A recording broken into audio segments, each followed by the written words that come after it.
All right, make sure you're talking into the mic and you're projecting. I want to make sure that you sound good when we hear the show. All right, let's bring it back. Welcome back to Reshiar Radio. I'm your show host, Chris Reshitar, licensed loan officer with NFN Lending. I do have to say at least once during the show that we are an equal housing lender, license number 117266. So if you're just tuning in, we've got Downtown Dan from RE/MAX Executive in the studio. Special guest and Preston Sandlin from Home Inspection Carolina is one of our expert contributors. Dan, we were just kind of wrapping up your intro right before our commercial break, and you were telling us a little bit about the market, what's going on in Charlotte. But as we sort of prepped for the show, one of the things that's unique about you personally as an investor and some of the things that you do, you help people investing. We sort of came up with this theme that for people that want to really invest, investors listen up, right? We've got some really great advice here today in the studio on how to strategies to really invest in real estate. So what I'd like to do is maybe with your help, we're going to kind of walk through our outline here today. So what would you say are the traditional avenues for a residential investor, someone that wants to invest in real estate? Well, America is one of the great places of investing in real estate in world history, because more people have become millionaires buying a house, real estate. Okay, and keeping that house and not selling that house, paying that house off and turning that house into a cash flow business. So what traditionally people have the number one way people get into an investment property is usually they buy the first house and they buy the second house to go move and upgrade, but they keep the first house, and that's the number one reason people become investors. But investors come into it to leverage their money. There's buy and flip and buy and hold, different type of strategies. So if you're gonna talk to us about buy and flip. How does that strategy really work? Well, TV's making it a little more infamous nowadays. We inspect a bunch of those TV. Just because you watch a couple episodes of HGTV doesn't mean you're quite qualified yet to flip a house. Yeah. So let's start out with maybe what are some of the advantages to buying a property and then flipping it? Well, the advantage is the goal is buy low and sell high. Right. So what an investor is going to do is save up some money in his life and have enough money to go out and buy a house. Now, buying a house is an expensive proposition. Okay, it also has a little bit of risk involved. But buyers are looking to go out and buy a house that might need some tender loving care, maybe some cosmetic surgery, and so they're buying a house. Pick any numbers, you know, in the Charlotte area right now, the average price of a home is well above 200 grand, but let's say they're buying a $150,000 house, they close on it, they have expenses to buy it, they're looking to go in and invest, you know, 10 or 15% of the purchase price of the house, fix it up and make it look much better and much more marketable, and hopefully sell it to another buyer, not only recouping their initial investment, right? Their holding time, their interest, their closing cost, any commissions, but also the money it costs to fix up the property, invest the property, and market the property. And in doing all that work and taking all that risk, for that they want to earn a profit. You know, a good flip guy is going to want to earn 20 or 30% on a property, but that's become very hard in the Charlotte market because it's become, in the last 4 or 5 years, it's become such a seller's market that pricing is so high to start out with. Even I've seen, and you can correct me if I'm wrong, I've seen foreclosed properties where there's multiple bids on a foreclosure. Oh, yeah. Right? And they know that people are willing to pay even if the house isn't in great condition, and so they're listing those homes at higher prices than maybe they would have in the past when the market wasn't quite as hot and they couldn't get that inventory off the shelf. And they're still buying a house that needs a lot of work, possibly. Right. So yeah, because a lot of foreclosed homes might have some simple makeup on them or some fresh paint, but it could have some definite work done to it. So buying and flip, as we see on TV, possibly, many of you have watched this Seems what They go in and always fix make it up. more in the end than they think, but Yeah. you know, they don't actually show you even all the costs. Well, sometimes they don't actually sell them. They just say it would sell for this, and I'm Yeah. like, sure. Right, exactly. It's only going to sell for what somebody's willing to pay for it. But this is a high risk investment, but it has a high payoff. So imagine you need, you know, $50,000-$60,000 as an average person to be able to go out and purchase a home that's just below the average price range of a home in the Charlotte region.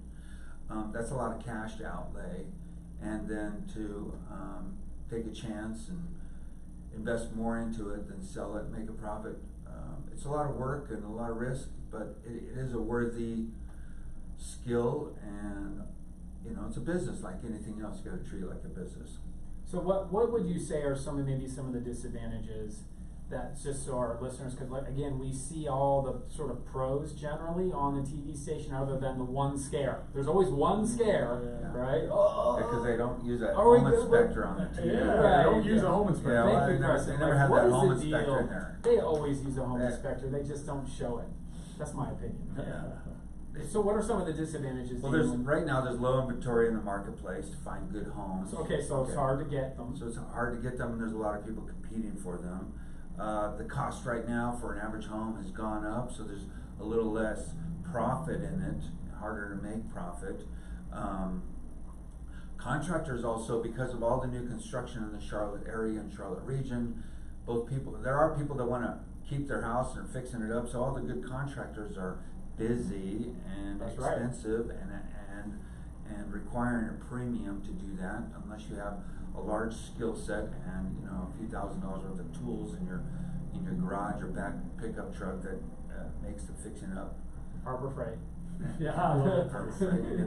and then remember, on a buy and flip, you're just earning income as if you were a regular worker. You're earning an income on the house, and you're gonna have to pay taxes on that. So even if you earn Good point. 50 grand on your flip, you're gonna have to pay income taxes of regular income on that. Not capital gains, but regular income on that flip for a buy and hold of a property that's less than a year.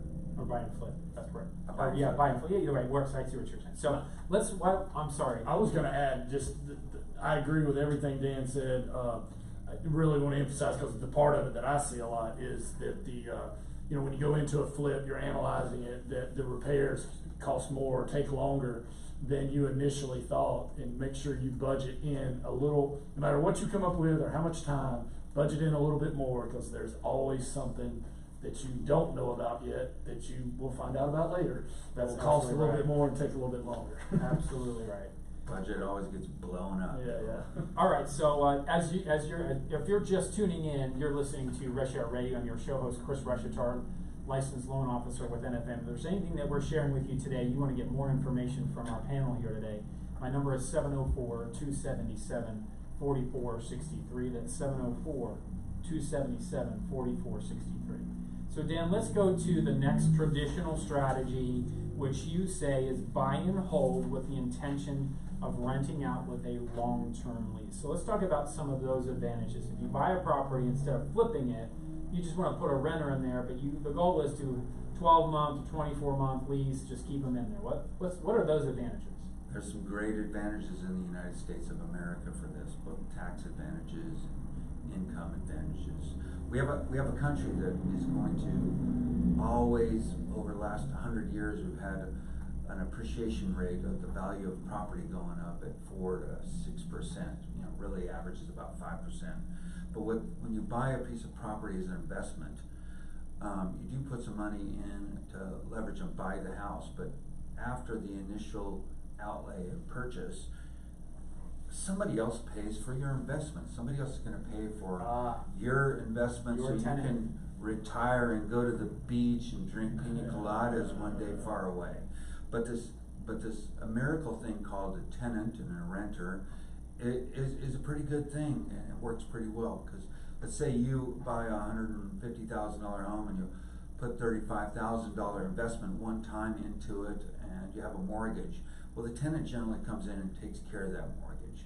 And if you did it traditionally and very conservatively, you'd have a 30-year mortgage, and 30 years, the tenant would pay the house off, and during that 30-year period, the house is gonna go up in value.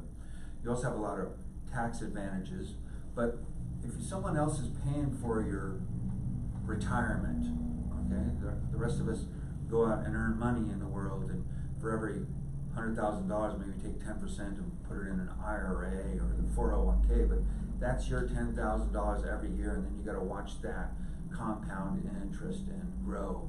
With real estate, you're leveraging the money with the mortgage, and somebody else is paying the mortgage off. Especially the faster you can get the mortgage paid off, the more More cash flow profit, coming in. cash flow you can keep on it. Can I add Depreciations in? are good. Can I add in? Yes, Yeah. go. I wanna exemplify your point. I still own the first house, and I did it just the way you said. It was our first house, and then we kept it for rental over in Amity Gardens. I guess you guys are familiar with that, where the Knife and Fork used to be back behind there. I had one little Yeah. basement. I paid $84,000 for it in 1996.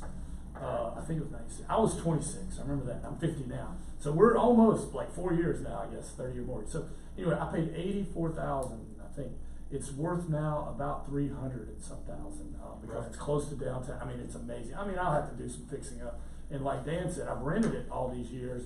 Now I have taken depreciation, which is a fantastic thing. Now the downside of that is though, if I ever sell it, if I didn't take depreciation, I would have to pay taxes on the difference between that 84 and the 300.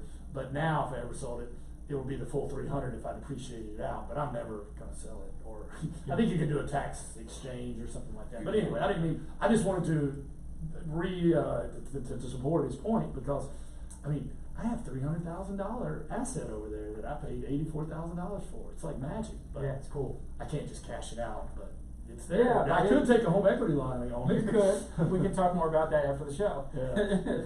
All right, so we actually have to take a quick break here. We'll come back to kind of wrapping up the buy and hold strategy with the intention of having a long-term lease. So again, you're listening to Rush Hour Radio. I'm your show host, Chris Reshitar.